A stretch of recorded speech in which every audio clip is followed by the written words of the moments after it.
Okay, so today for current topics in science, we have Anna Talucci presenting to us about the use of satellites to map wildfire activity across Northeast Siberia. And she teaches at Colgate University. So I'm going to pass the presentation off to you, Anna. Great.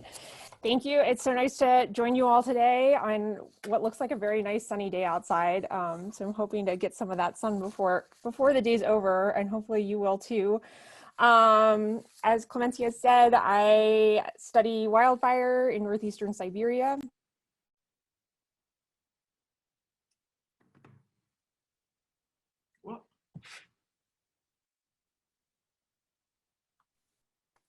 Can you hear me? Okay. I'm not sure what happened. Anyways, I'm a postdoctoral research and teaching fellow at Colgate University, and so I'm working on this larger project looking at wildfire activity across northeastern Siberia, mostly using satellites.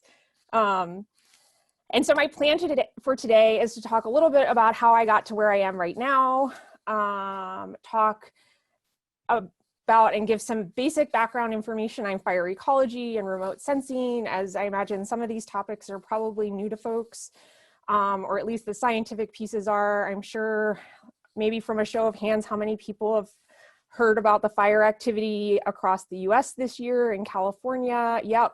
And did people catch the media coverage of the wildfires in Siberia earlier this summer, maybe?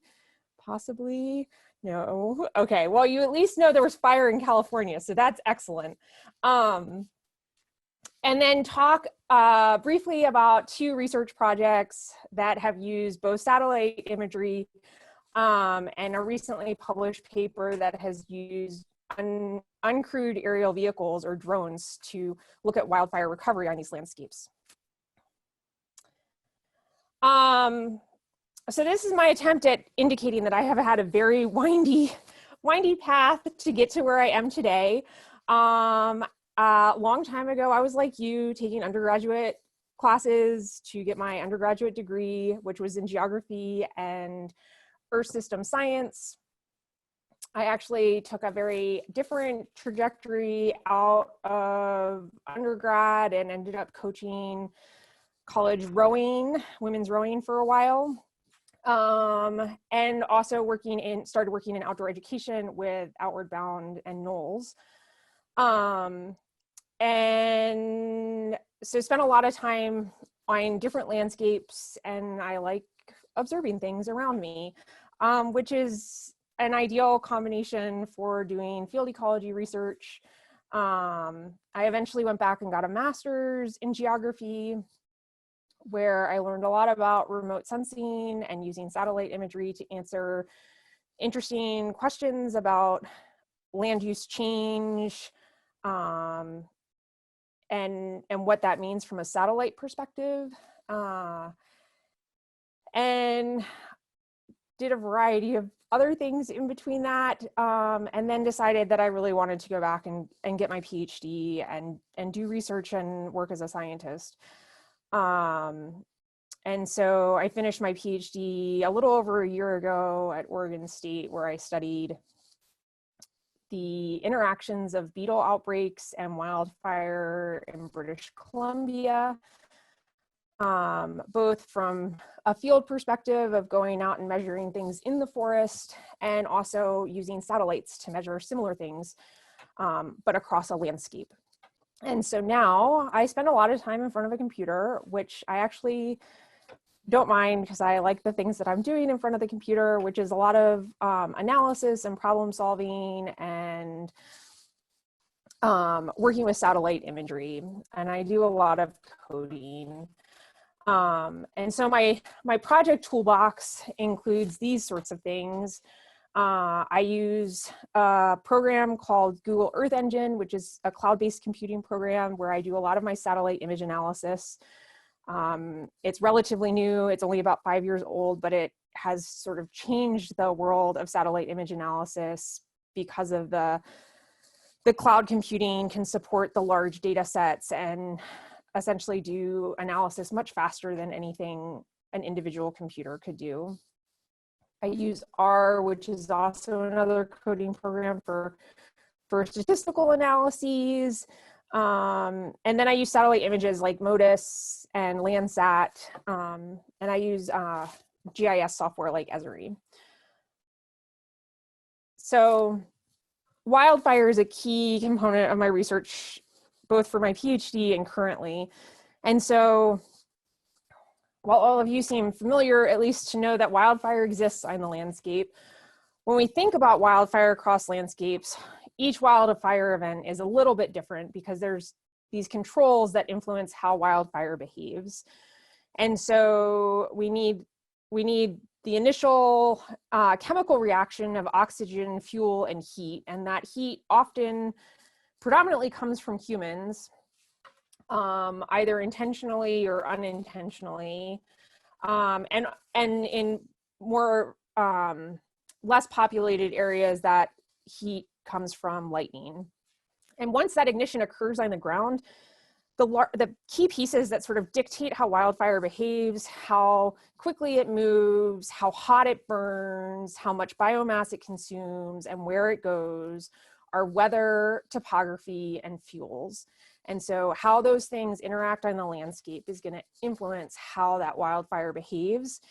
And then depending on how that wildfire behaves and how severely it burns, that severity is going to influence the recovery on the other end after the wildfire, and how that forest comes back, or if that forest comes back, which are sort of the big questions right now. Is wildfire severity different than it has been historically?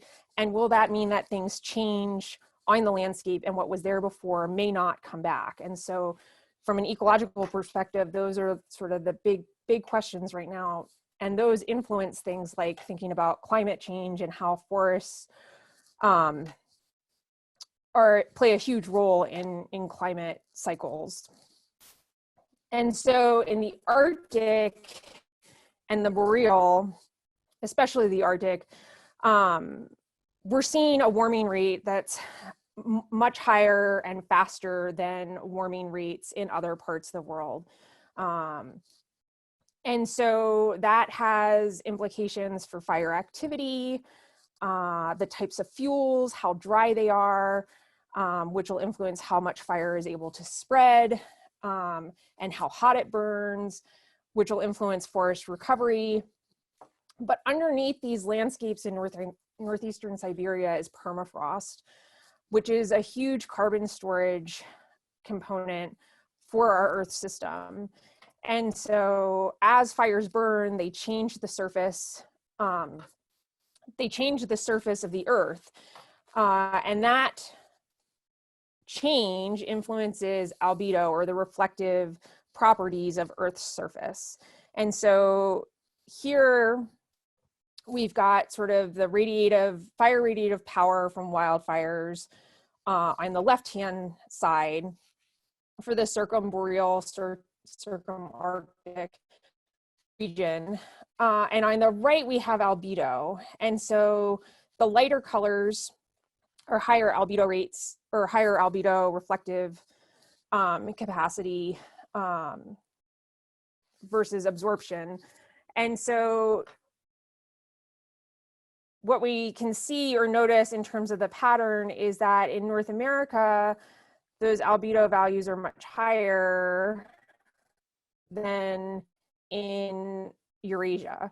And so there are questions sort of out there as to what these differences mean for the large permafrost extent in Eurasia, and how wildfire will influence it. And we don't have all the answers to that yet. And so just thinking about these climate feedbacks and these different components on the landscape and the role of wildfire. Wildfire does release carbon into the atmosphere. Vegetation does come back fairly quickly and start to reaccumulate that carbon, but these other underlying components like permafrost could be greatly influenced by the changes in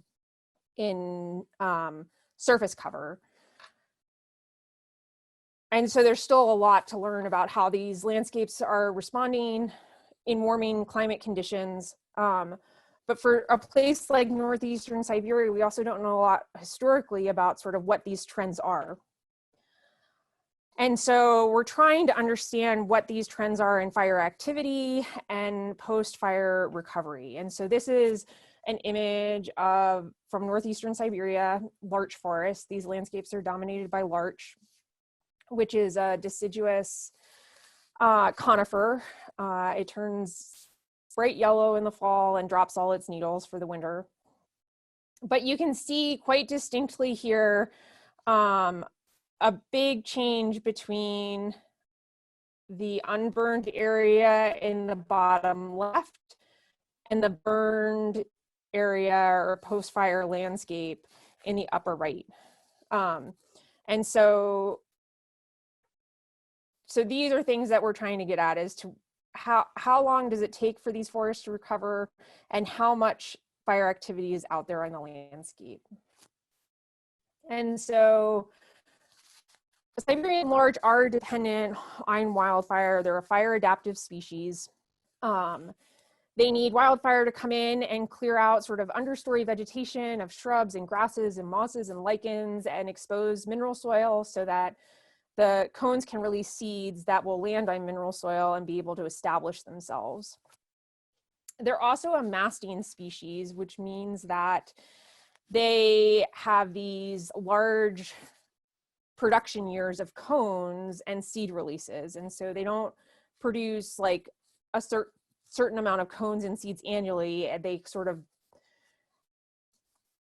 collect a lot of energy, and so every few years there's this big masting event where they produce a lot of cones and a lot of seeds. And so part of the influence on recovery is that timing between the masting event and the fire event.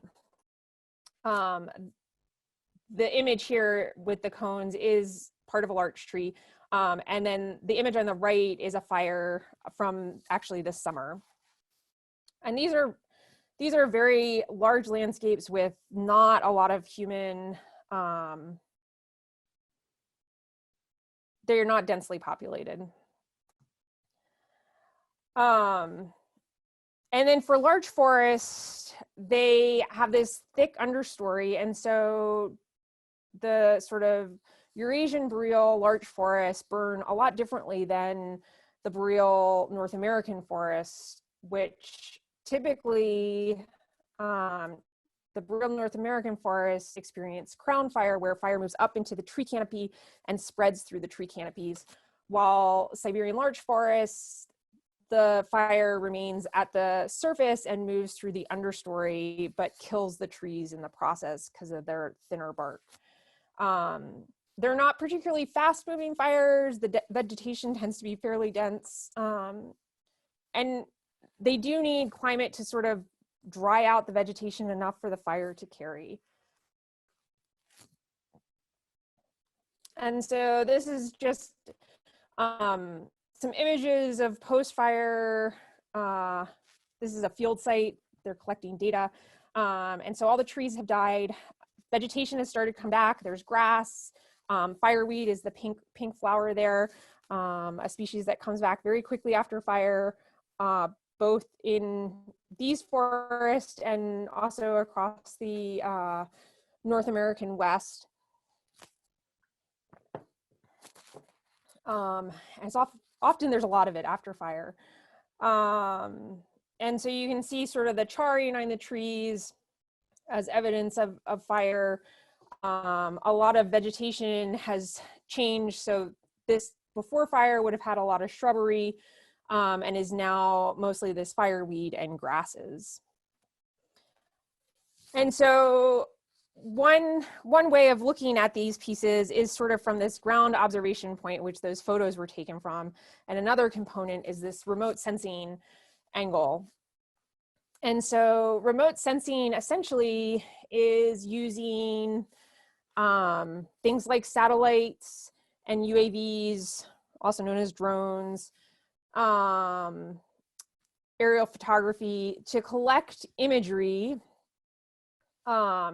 And that imagery might just be a photograph that's georeferenced, or in terms of satellite and drone imagery that I'm using here, it could be multispectral, and I'll talk a little bit more about what that means here in a moment. But essentially, these machines, the satellites, the UAVs, they're using the light reflected from the Earth's surface to collect information about what is on the Earth's surface. And so once that data is collected, those images can be classified and processed in different ways to extract information and do analysis using software and humans to draw conclusions about what that imagery tells us. And so often that light is just the light reflected from the sun. So the satellites that are moving around the Earth to collect data are reliant on the sun hitting the Earth's surface and reflecting light back into these satellite sensors.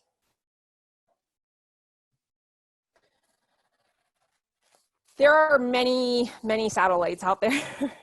My research relies very heavily on Landsat, which is a number of different satellites that are in different stages of their lives. I mostly use Landsat 5, which is no longer in commission, 7 and 8, which are still orbiting around the Earth. But Landsat's also the longest running, continuously running satellite series available that covers the entire globe, and which makes it a very valuable data set because essentially it spans from 1984 till present. And so there's over 30 years of data from that satellite alone, which allows us to look at things both spatially and temporally, which is very powerful. The other satellite that I use is quite often is MODIS, which there's actually 2 of them in that system, and they cover the same location on Earth on a 1 to 2 day return interval, whereas Landsat covers a specific location on Earth at a 16-day return interval. And so that satellite image, those satellite images, or the satellites are managed by NASA, and that imagery gets managed by the USGS, and now Google Earth Engine offers all of the Landsat imagery that's available through their cloud computing platform, and which allows us to process imagery very quickly. And so that imagery is considered multispectral imagery. And so what that means is it's capturing more of the electromagnetic spectrum than the camera on your phone. So if you were going to go take a picture with your phone, you would be collecting information from the visible light portion of the electromagnetic spectrum. But when we use things like satellites, we're collecting other portions of that electromagnetic spectrum because that information gives us more detail about what the surface of the Earth contains. And so in this figure here, this top portion is showing you areas that the gray parts are areas of absorption, and so the white parts are areas of reflection, which can give us more information about plants than just our typical photographic image that covers the visible light spectrum. And so what happens are there's these different bands associated with the satellite image, and each band is associated with a segment of the electromagnetic spectrum. And so for Landsat, which I use a lot, I use the near infrared band, this orange dotted line here, which is just outside of the visible light and is very useful for photosynthetic activity. And I use this shortwave infrared 2 band way out here on the right, which is moving towards the mid infrared component of the electromagnetic spectrum. And that band is very useful for charring and ash from a burn scar. And so we can take these different bands and we can calculate different indices from them. So a very common, sorry, I'm getting ahead of myself a little. Essentially, we take those bands and stack them, and then each band, image band, each image is composed of pixels, and each pixel has a digital value, and that value can be related to the surface of the Earth and the material on the surface of the Earth. So things like vegetation, asphalt, different types of roofing, water, clouds, snow, rock, sand, yeah, and the list goes on. And so we can use those numbers to gain insight about what is happening on that landscape.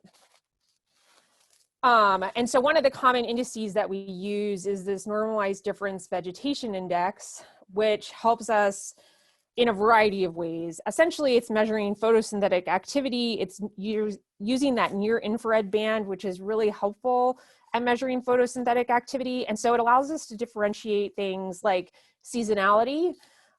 So right now, when you look out your window, I'm guessing Vermont looks similar to New York, is that the trees are very colorful.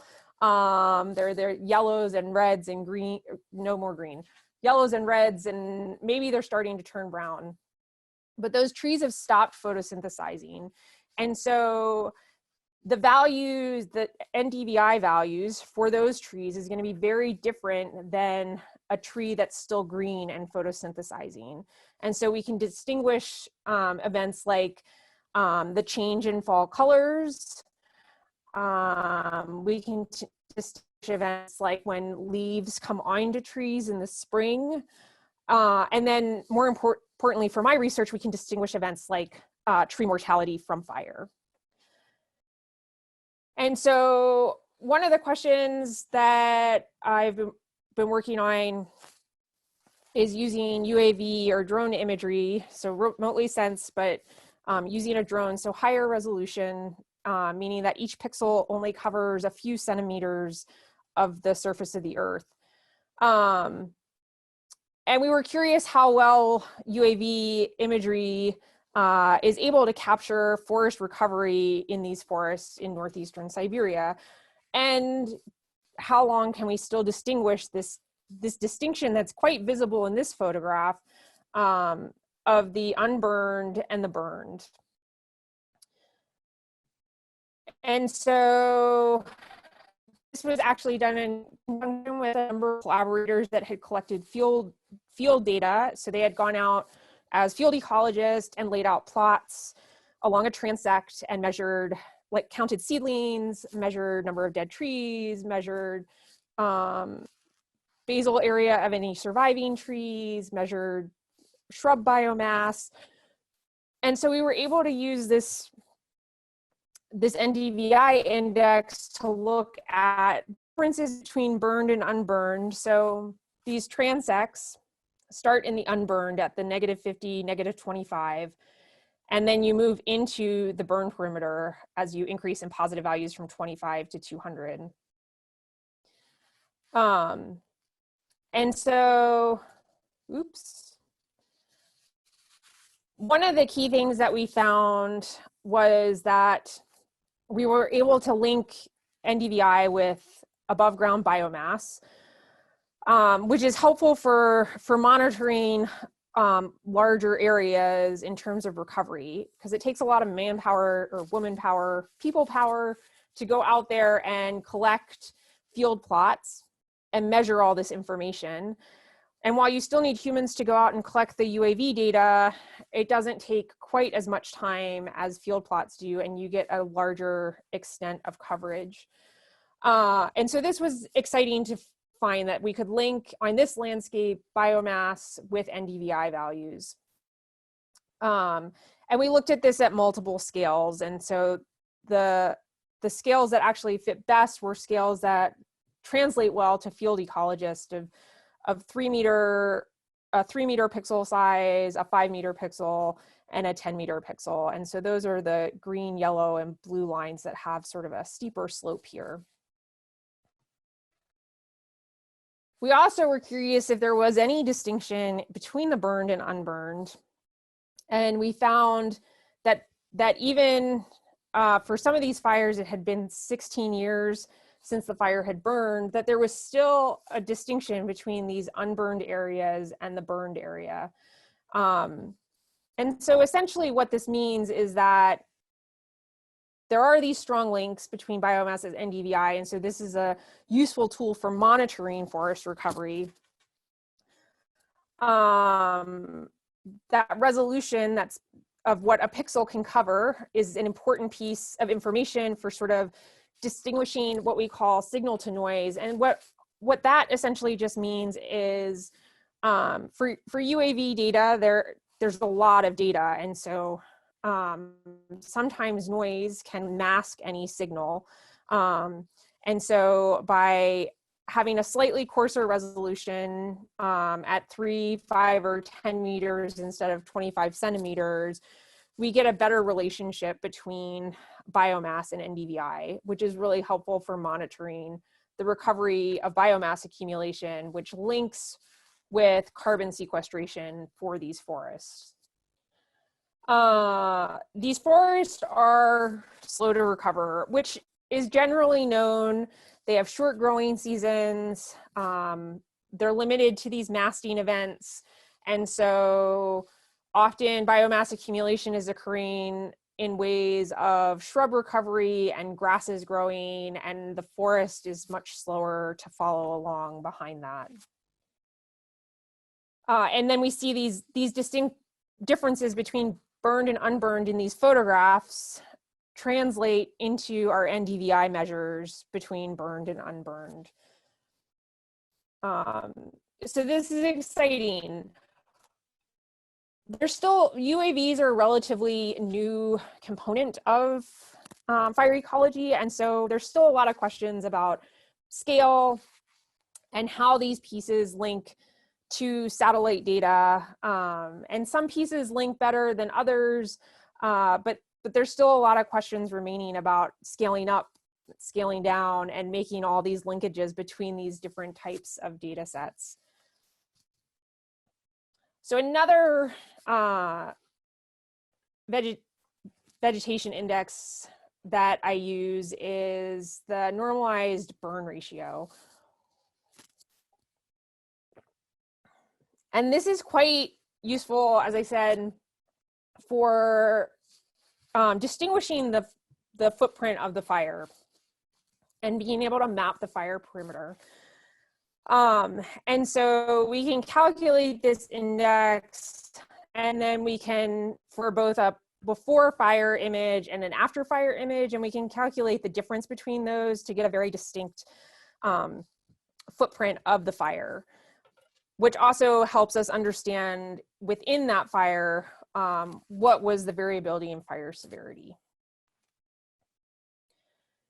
And so the big piece that I'm working on here is trying to characterize fire activity with satellite imagery between 2001 and 2019. And the reason this is a big question is that there are no large wildfire databases for Russia.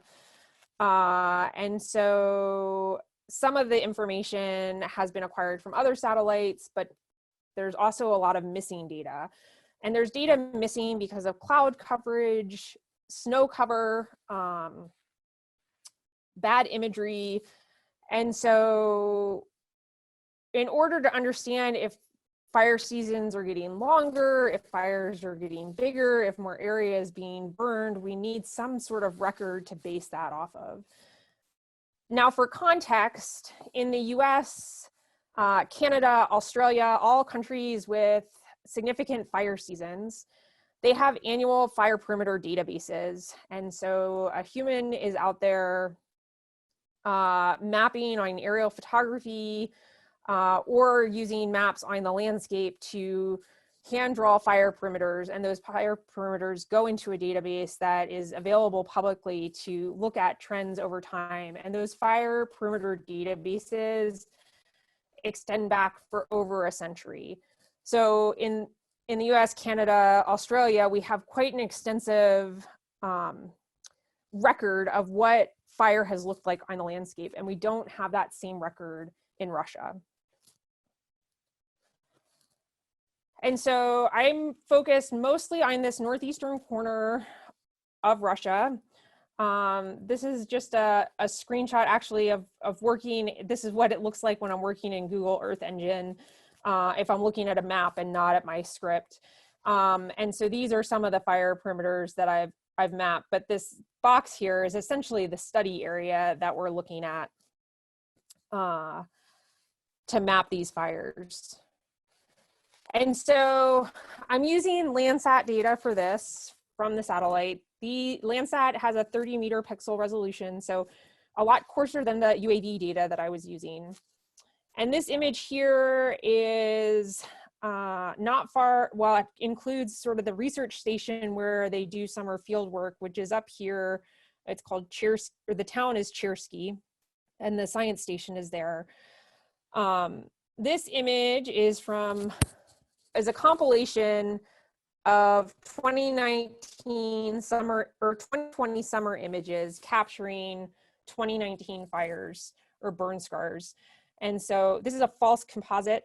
And so instead of showing the true colors, like if you had a regular photograph, it would be red, green, blue. I can put in other bands. So this is showing the shortwave infrared, near infrared, and blue bands. And so we can see here these very distinct, well, not all of, oops, I clicked my mouse by accident. This is a burn scar. These down in here are burn scars. This is sort of a mountain, this is a mountain range. So that's not a burn scar. We've got some burn scars up here. And so this is sort of what I'm starting with. I'm starting with imagery that I'm then processing to try to extract information from. And so what that looks like, we'll take this sort of example here. This is 2019 fires near Yakutsk. And so this is in the southwestern portion of my study area. Again, we have these distinct burn scars in this false composite image.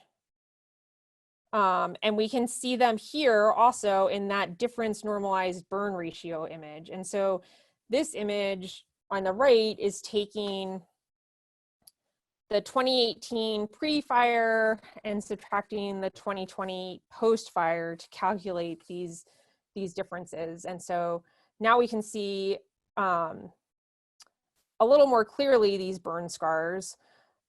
And then I take that DNVR image and I add some more information. I use this hotspot data from MODIS. So both Landsat and MODIS have a thermal band.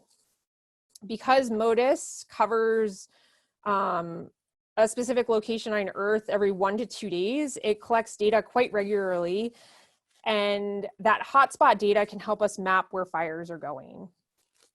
And so I use that to sort of certify that these things that I think are burn scars actually had some thermal activity that equated to fire. And then from there, I turn this DNVR image into a binary image. And all that means is it's binary, it's essentially burned or unburned. And so each cell value has a value of either 0 or 1.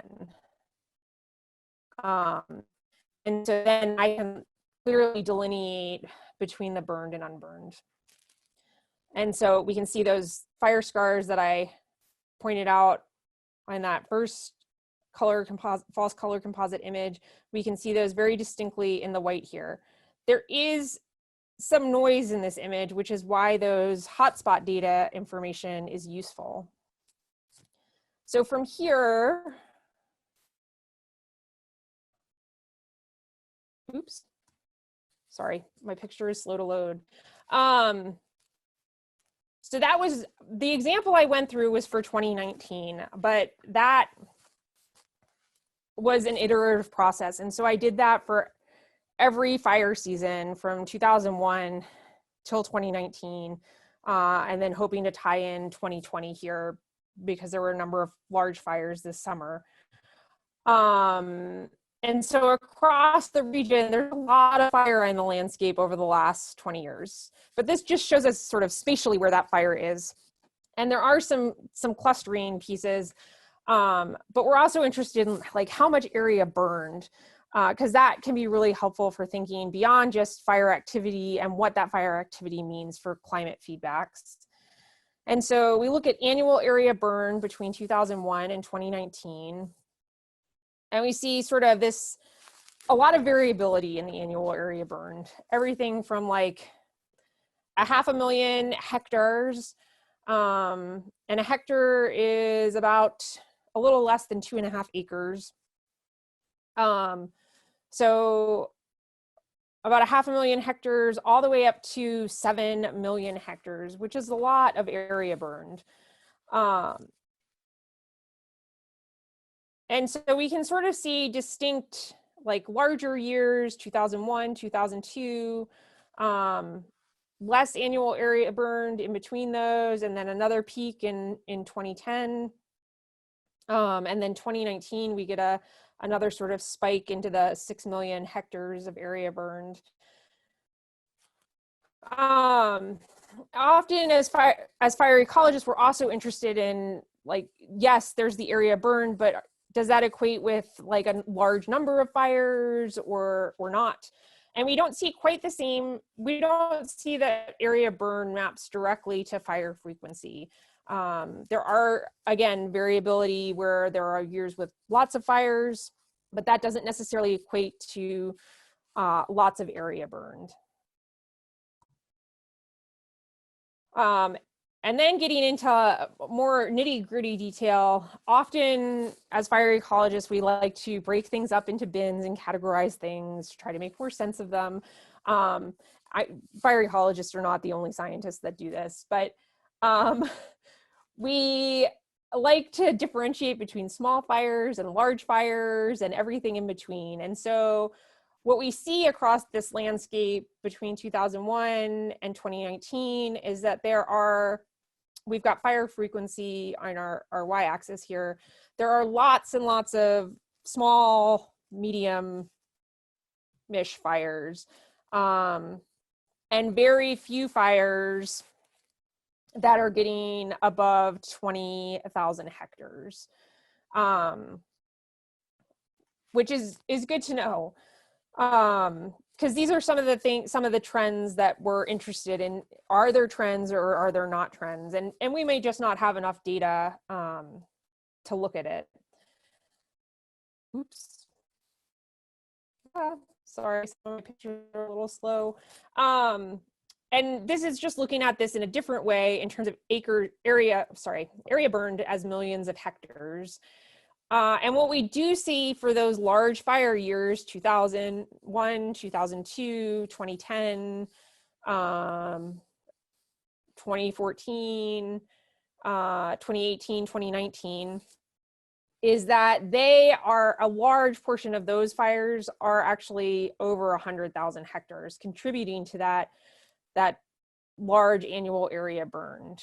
And so that's really helpful to understand. And so the next step of this is sort of tying in those pieces that I mentioned at the beginning in terms of climate and topography, but particularly climate here, and see how climate variables, moisture levels, temperatures influence the annual area burned across these landscapes. And so our key takeaways from this are that large fire years are dominated by larger fire footprints. There is quite a bit of variability in the annual area burned, and so no distinct trends necessarily. And frequency doesn't necessarily equate with area burned. Smaller fires are more frequent, which not necessarily surprising here. And based on this information that I have so far, I would say that larger fires are not anomalous. They do occur. They're not out of the realm of possibilities. And so the photo here on the right is actually from this past summer, some fires in northeastern Siberia, not far from the research station. And so with that, this is a collaborative project, and so just want to thank or acknowledge and thank the folks that I'm working with that are helping make this possible, and then open it. Thank you all for inviting me to talk with you and open it up to questions, comments, or clarifications.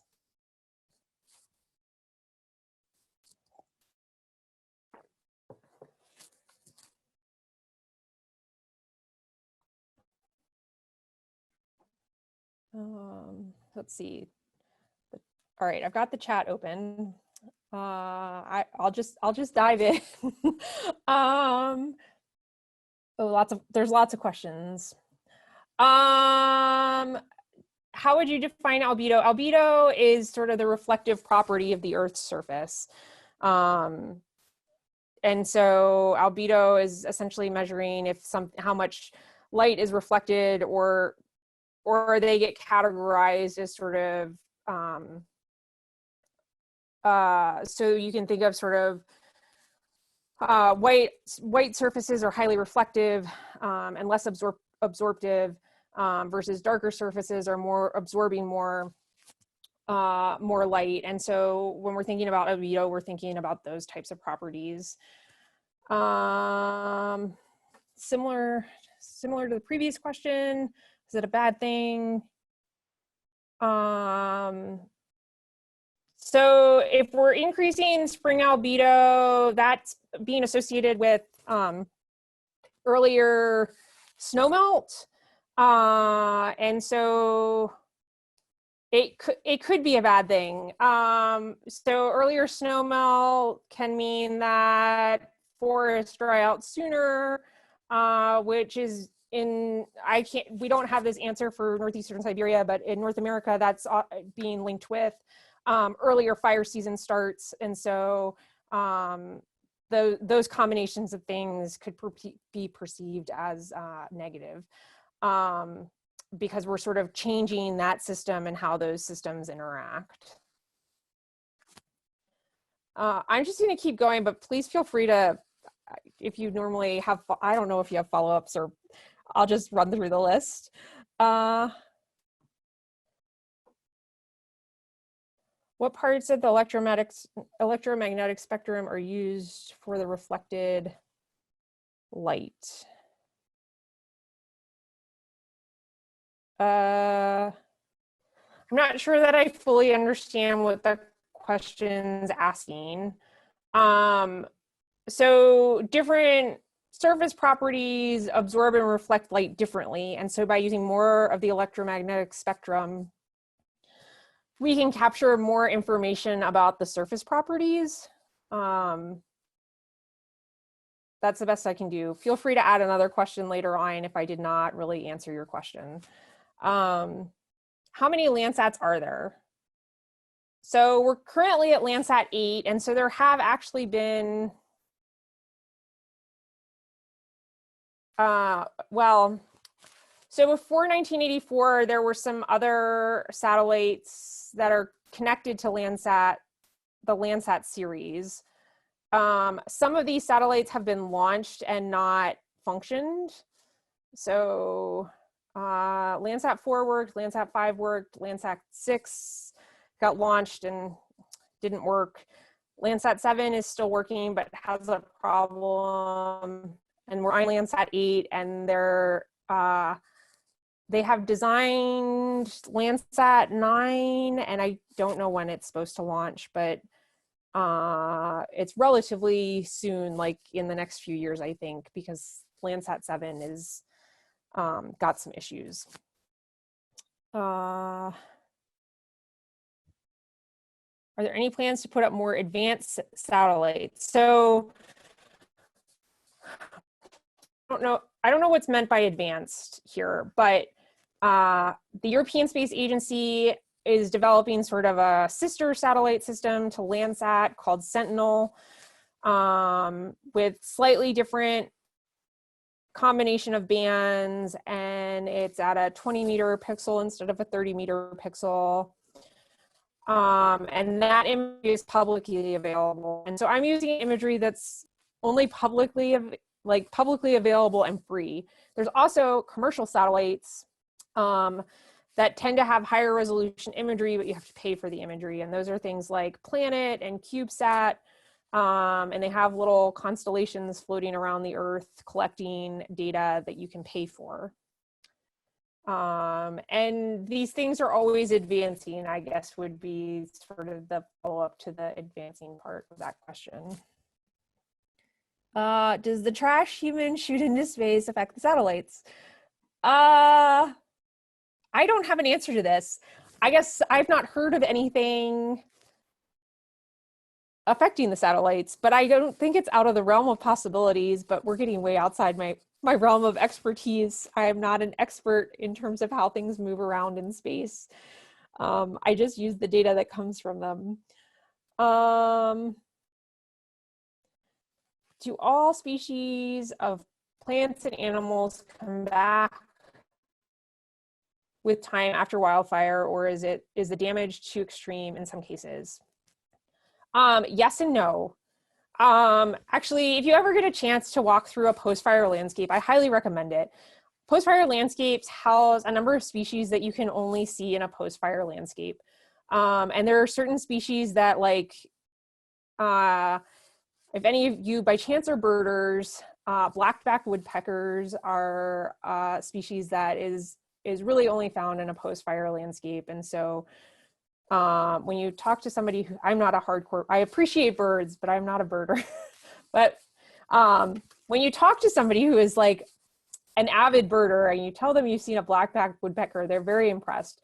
There's also flowers that like only come back after fire. And so some landscapes only burn every 1 to 2 centuries. And so those flowers are really only visible a couple years after fire. And so you could only see them after fire.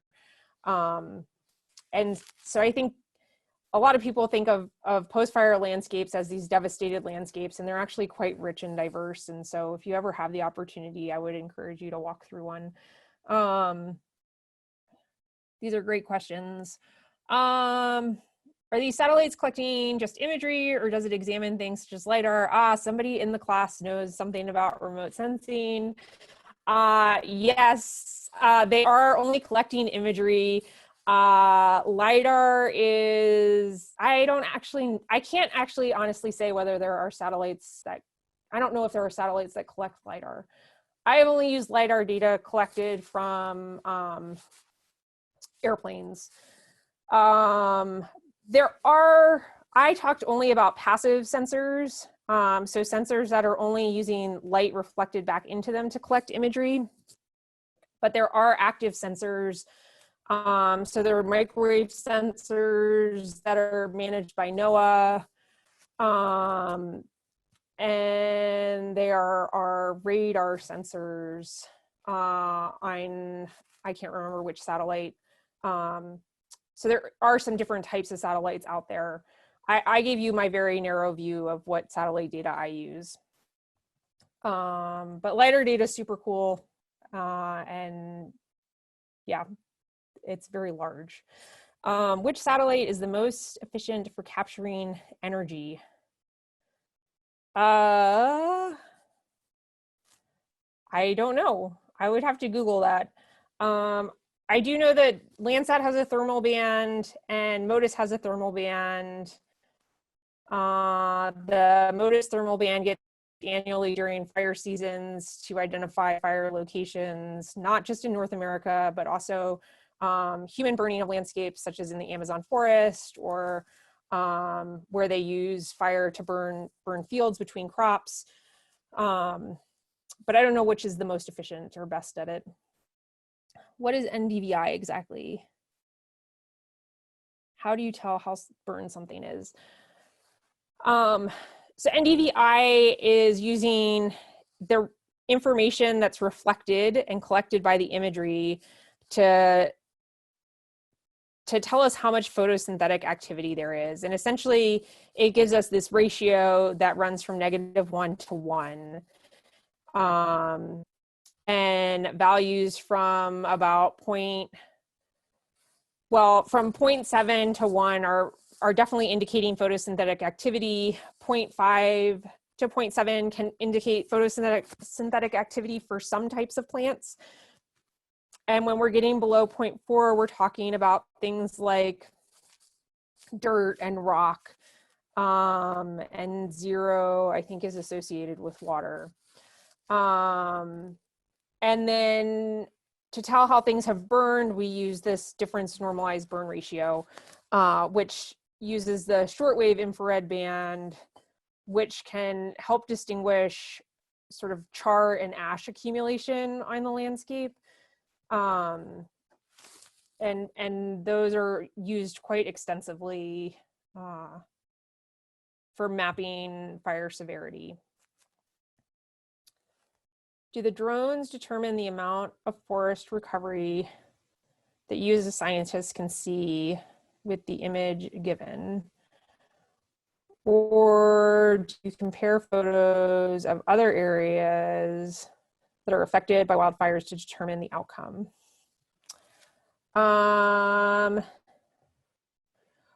So for the analysis that we did, we were relying on unburned patches that were adjacent to the burned forest to give us some indication of recovery levels based on those NDVI values.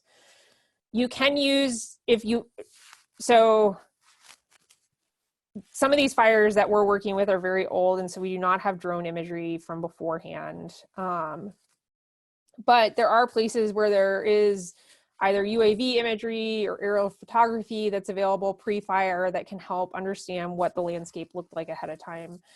Wildfire is an interesting thing to study because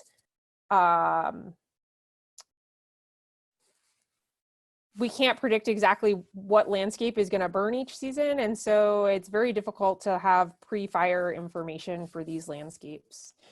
And so a lot of it is estimated sort of after the fact, based on a variety of equations to estimate biomass, or a combination of field data and pre-fire imagery.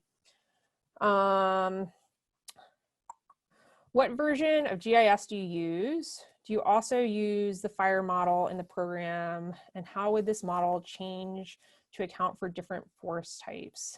I use a variety of GIS platforms. I use Esri, so ArcGIS Pro, ArcGIS Online. I also use QGIS sometimes, which is an open source GIS software. And I've also used R to do some GIS work. I have not used the fire model. I'm aware of it. I think it is linked with data predominantly associated with Western North American forests, but I would have to check. There's not a lot of data from Northeastern Siberia, so yeah. You mentioned how you studied bark beetles. Do you think that Western bark beetles with increasing climate change will be able to use jack pine forest of the Great Lakes region as a bridge to the northeastern conifer forest? I love this question. So this is a huge concern. So I don't know it from this perspective of the jack pine forest of the Great Lakes, but in British Columbia, the mountain pine beetles have expanded their range into the jack pine of the boreal, and have attacked jack pine. And so in Canada, they're very worried about mountain pine beetles spreading sort of eastward. And so I guess I don't think this is out of the realm of possibilities. It very much could be a bridge. Beetles do have certain requirements in terms of tree size, and so I'm not sure how much that would influence it, but these are questions I'm both entomologist and disturbance ecologist radars at the moment. So yeah. Do you work with organizations who try to restore the forest at all? I have mostly worked in landscapes that are passively managed, meaning that they let fire burn and they let the forest recover and they don't really do any work. But there are landscapes that burn and they have people that do go out and replant trees and do a lot of remediation work. And some of that is necessary to prevent things like landslides, and some of it is for economic reasons, but my experience has not been on those types of landscapes. Do fires that burn in these regions usually melt the permafrost? What kinds of consequences would that have? So these are big questions that we don't fully understand and we're trying to figure out. So yes, fires do tend to not directly melt the permafrost, but because they remove so much vegetation that sort of serves as insulation for the permafrost, that permafrost then does melt. And typically they've seen that permafrost recover as vegetation moves in and re-insulates the landscape. The concern now is that because of the warming trends, that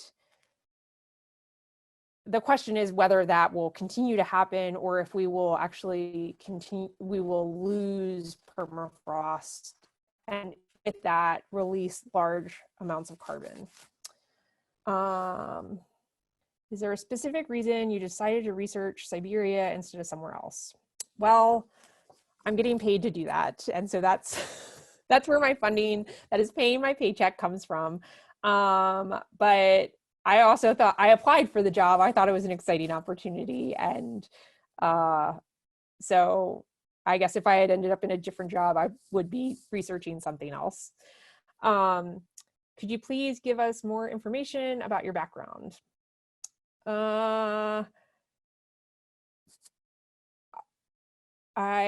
More information about my background. I'm not sure what else to say about my background. Maybe I'll come back to that if we have some extra time at the end. Have more and more wildfires occurred over the years because of climate change?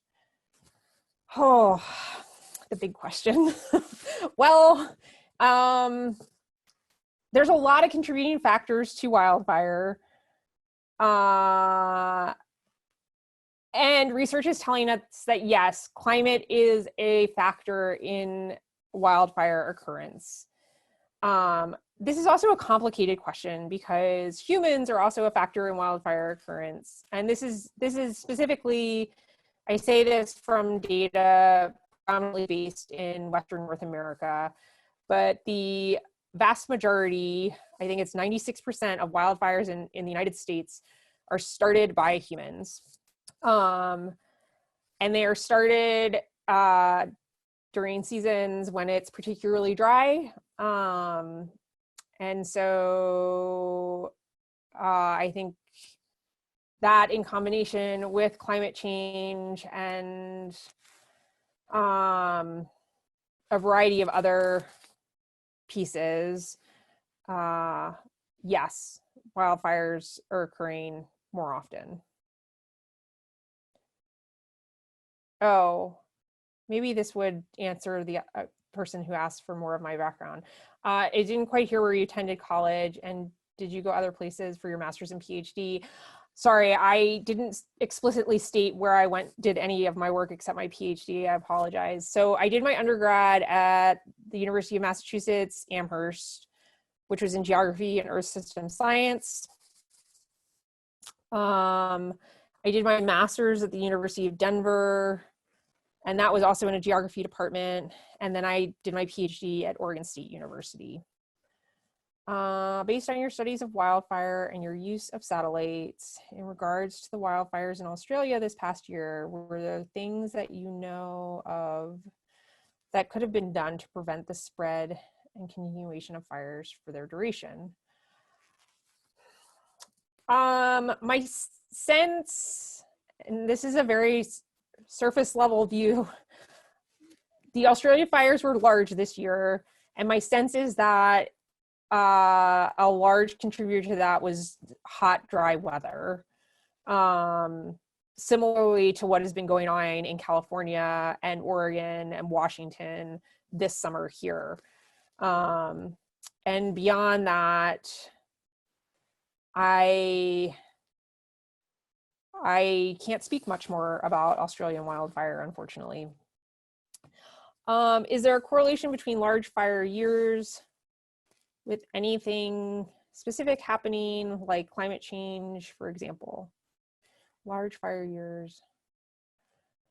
So large fire years do tend to be associated with sort of these large scale climate systems, and I can't speak as fluently on these, but ocean oscillations, the Pacific Decadal Ocean Oscillation in particular is a strong influencer of wildfire in the Pacific Northwest. So Oregon, Washington, British Columbia, Alaska.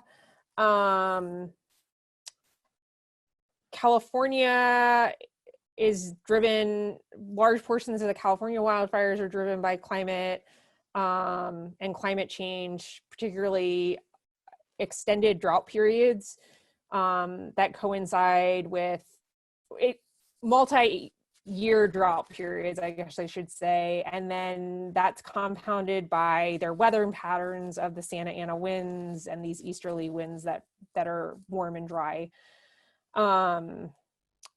Similarly, last year's large wildfire season in Siberia and this year's large wildfire season were associated with much warmer, above average temperatures. So yes, there are correlations between these pieces of information. You might not know the answer, but does the runoff of a fresh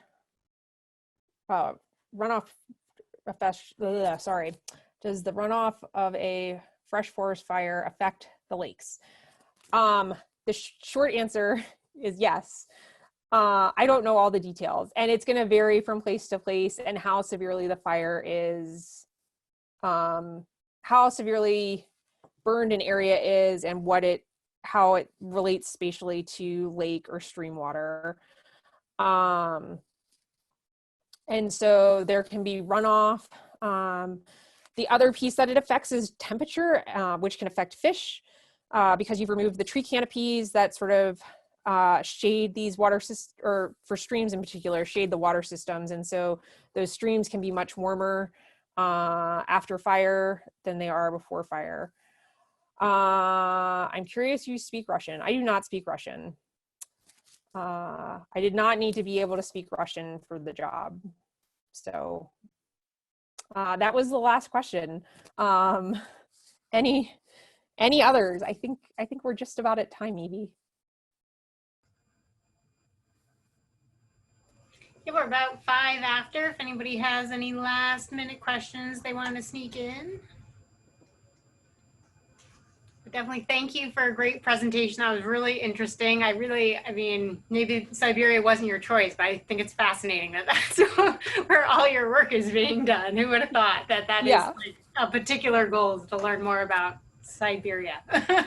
Yeah. Well, thank you all for being a wonderful audience, and you asked great questions, so thank you. Great. Thanks, everyone. We'll see you next week.